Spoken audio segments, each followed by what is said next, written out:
The seductive styling of the 2022 Mazda CX-9 elevates your idea of what a three-row CUV can be. Get 0% financing on a new Mazda CX-9 at Baton Rouge's Mazda dealer, Team Mazda.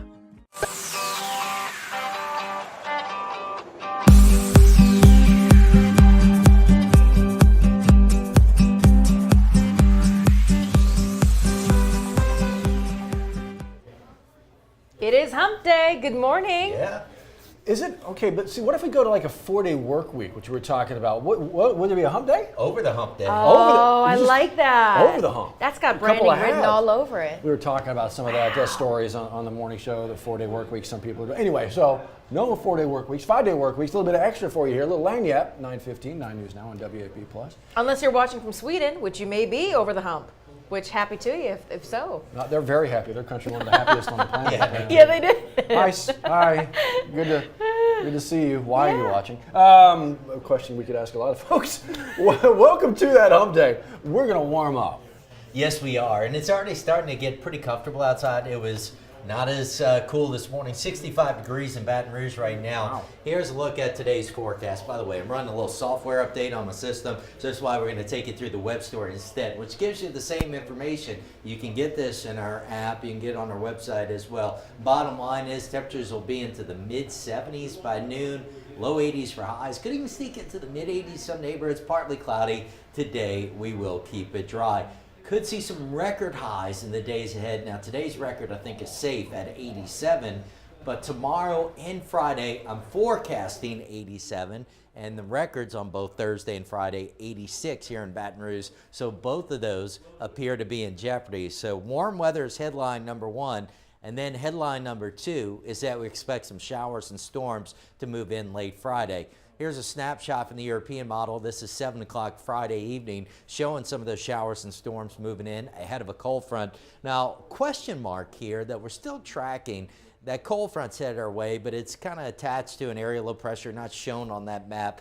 That low's going to be kind of pivoting north about that time, late Friday. And so as it does so, will it kind of take some of the energy north of us, or will we still get in on some of the active weather? That's one of the questions that's remaining right now. We're kind of right on the edge of where potentially things could get more active. And I can show you that with the outlook from the Storm Prediction Center. One thing that we do note this morning is in the update that was released overnight, they actually upgraded the severe weather threat just north and northwest of Baton Rouge. So we see the orange. That's now a 3 out of 5 enhanced risk of severe weather Friday. It's primarily late in the day and Friday night. So that does include some of our parishes and counties here locally, just to the north of Baton Rouge, and then Alexandria, Monroe, Jackson, Mississippi, up to just east of Little Rock up towards Memphis in that 3 out of 5, and then the yellows 2 out of 5, slight risk. So again, we're kind of right on the edge of where things get more active. If you look closely, you might also be able to make out those black vertical lines, that hatching. That's the Storm Prediction Center, their way of noting what they think is the potential of what they call significant severe weather. In this case, if you were to read their discussion, they're mentioning that on a regional scale, there could be a few strong tornadoes. So it's certainly something we want to track closely. Right now, I do think that potential is a little greater north of us, but zone. Keep an eye on it. Now, in terms of the rain amounts, now this map I'm going to show you here, this is the 7-day. Actually, next Tuesday and next Wednesday morning. It rains, many of us, and there's going to be at least some scattered rain Sunday and Monday as well. So that accounts for this isn't all, but they're showing, generally speaking, near and north of the interstates, 1 and maybe up to 3 inches of rain on average, and then basically I-10 southward, an inch or less. Again, those are average totals. They'll vary and could be higher in spots, but I still think rain amounts should be manageable for most of us. And give you a look at the extended outlook. So again, headline number one is warm weather over the next few days, potentially record warm Thursday and Friday. Headline number two is that we get some showers and storms late Friday. Most of that should be out of here by daybreak Saturday. During the day Saturday, if you have plans, I think you'll be fine. A little bit warm, mostly sunny, it'll be dry. By Sunday, though, as I mentioned, some scattered showers and storms return. So if you do have outdoor plans Sunday, keep an eye on that. Matt's mentioned paying attention. You know, LSU baseball's got a big series this weekend against Arkansas. So that Friday night game, and again on Sunday, we'll have to keep an eye on some potential rain impacts. Some scattered rains into early next week. Looks like another cold front late Monday, early Tuesday. And behind that one, it's not a major drop in temperatures, but you'll note Tuesday and Wednesday, highs low to mid 70s, and maybe a couple of mornings where those lows get back down into the 50s, guys. I don't know, put Dr. Steve on the spot here for LSU baseball. You're a baseball fan. Yeah. I mean, if you put yourself in their shoes, what would be better? Like a doubleheader on Saturday that you know you can pretty much get in, and then Sunday kind of iffy as well with a little bit of rain. Right. Let's pull the trigger now. I know it's not ideal. We're playing this Friday. Give everybody a chance to get out there. You know, fans can get to make their those on Saturday. Get that done. Check the Sunday forecast because maybe we got to move that game up a little bit to Saturday. And indeed, what would you do? The earlier option on Friday is probably the safest. I just don't know if that is feasible. Possible. You're right. Yeah, depending on Arkansas travel, all that stuff. Yeah, I mean, look, these coaches, the athletic departments, they'll talk. Yeah. So I'm sure they're running through the possible scenarios. We'll see how it plays out. There is still some potential that, Friday, a lot of this stays north. I don't think we stay completely dry, but maybe the most active stuff stays north, and they at least get in some of the game. So, there's several ways it could go. Could we put it in the PMAC? No, we can't. I'd love to see that. do that? Pack the PMAC for LSU baseball. We're gonna break some windows. Baseball, look, the baseball's been played in domes. Yes. Remember the Yeah. Astrodome? Oh, sure. You got Minute Maid's got Oh, the yeah. retractable roof. They used to have, what was the Busch Classic in the Superdome? You remember that? What? I don't. I never went to a baseball game in the Dome. Yeah, it used to be. No kidding. It was basically like Louisiana versus another state. Sure. So it'd be like LSU, UNO, and UL Lafayette, and they bring in Texas, A&M, No kidding. and Houston. That sounds something awesome. Like that. Let's do that again. Yeah. So That would be actually pretty cool. Yeah, it actually used to be, but Yeah. that was a long-winded way of saying. Yeah. Right. I like baseball outside. Yes, me I do too. too. I do There's too. something special about that during springtime. Yeah, Steve, thank you. Thank you. Yeah.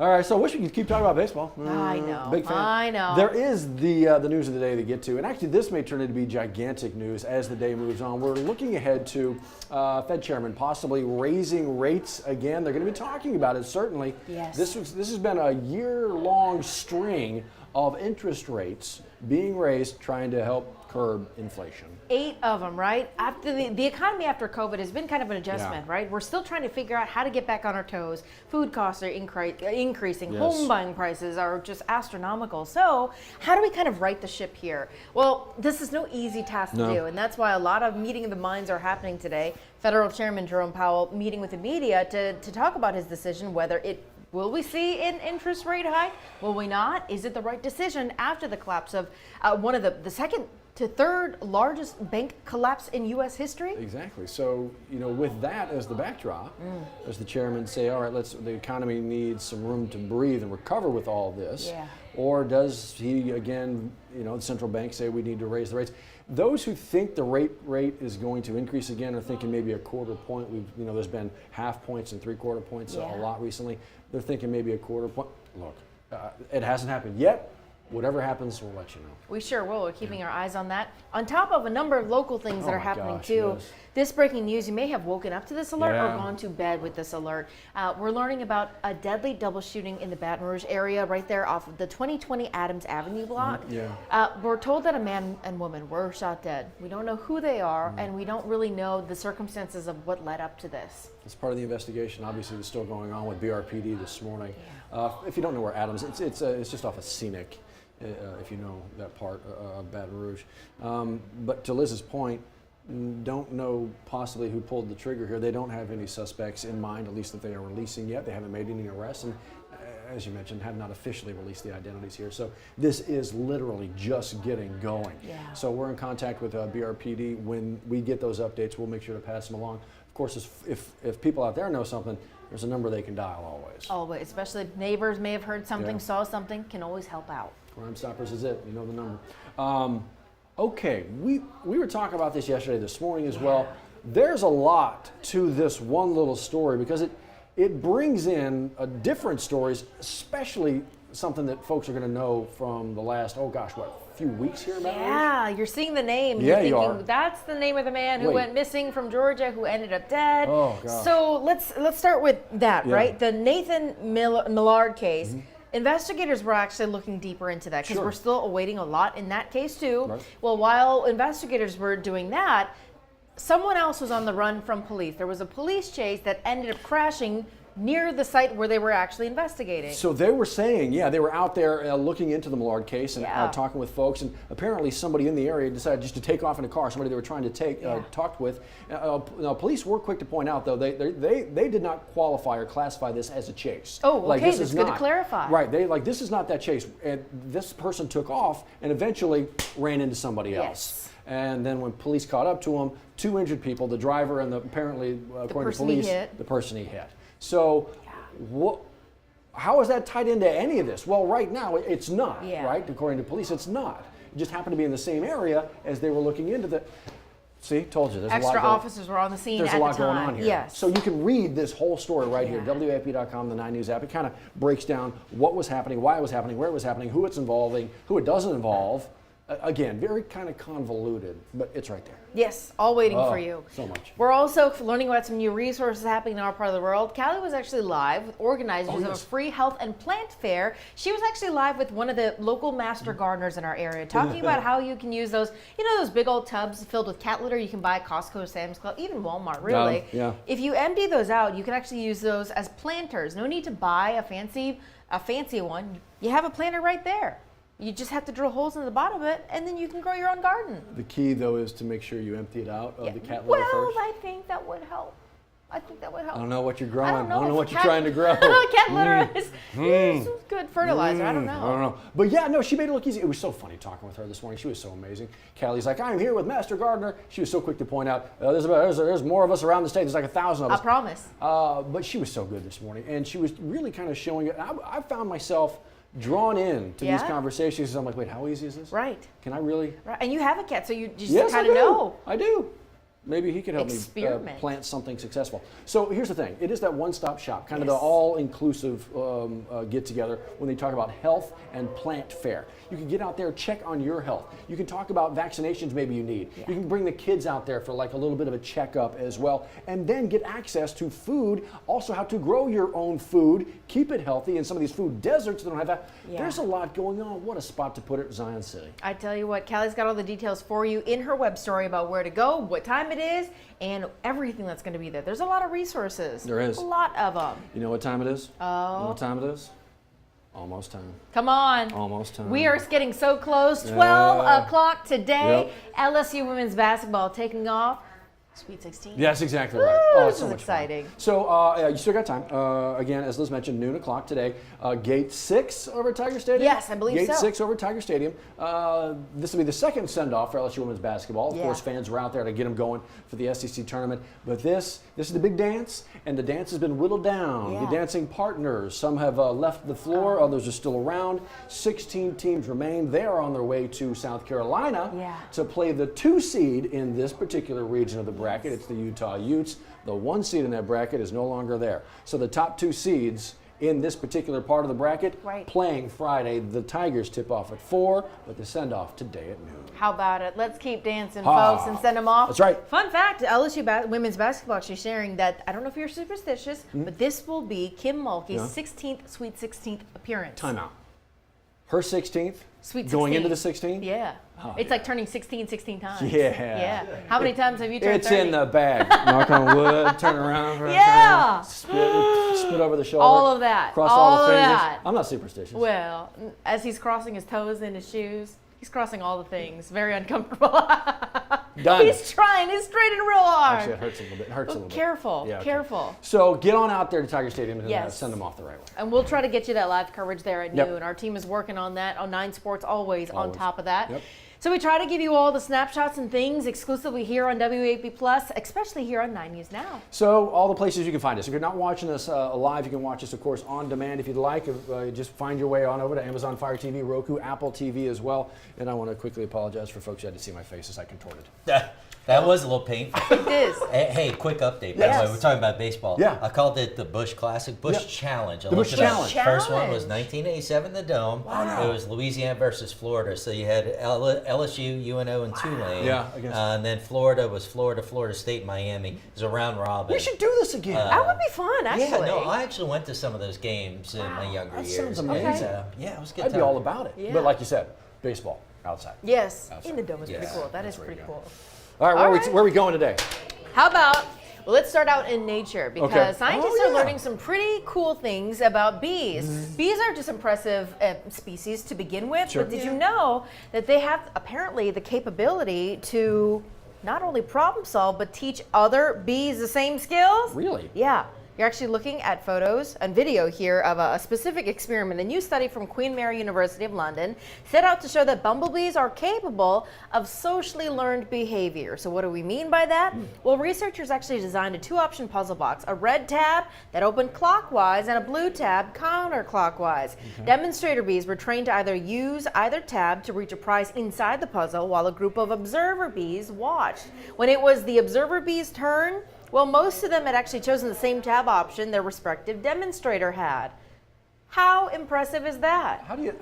Are they learning or are they just copycats? Right. Ah, that's Yeah. a great question. And do you know they're actually watching? I mean, can you be like, all right, eyes on? Right. Right. Let's go. All your mean- eyes. How many eyes do bees have? I mean, bees have. They look. Now It's like I'm a thinking, fly, do like they two have eyes, but 4 it's like eyes? 100 in there a piece. Well, when you think about the hives and everything Yes. they do, Yeah. They work there's a lot together. going on there. So That's yeah, true. Literally They're a doing hive lot. mentality. That's kind of where that. we Yeah. tend to be dismissive of little things in Yeah. nature, but That's they're true. still Impressive pretty, beings. Yeah. Don't dismiss the bees, man. When the bees go, Yeah. we may it's be bad. next. Yeah. That's what we- Okay, let's do this. From bees to cats. Okay.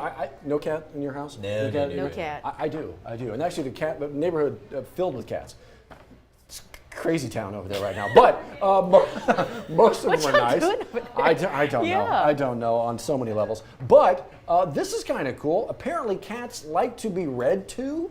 This is welcome to Kansas City. So it's they got a little kind of shelter up there in Kansas City. And here's the thing. This is kind of look, fella. Hello, fella. This is a two-way, apparently advantageous, symbiotic, if you will, relationship. Okay. It's high school students who are trying to maybe get a little bit more comfortable in reading, a little Okay. bit better in reading, and so the shelter inviting them in to read to cats. Why? Because the shelter has seen a response from the cats as they listen to these soft, kind of soothing tones from the human beings. They kind of curl up a little bit closer to them. And a lot of these cats are probably, feral cats coming in out of the wild, so to speak. Yeah. Maybe a little rough to adopt. The whole idea is to get them comfortable with humans, a comfortable human presence, so that then they can go on to be adopted. And this is, was that Cat in the Hat? How poetic. guess that- But it looks like, again, a symbiotic relationship. High school Yeah. students in there getting more comfortable in reading it out loud, maybe a little bit as well, and then the cats.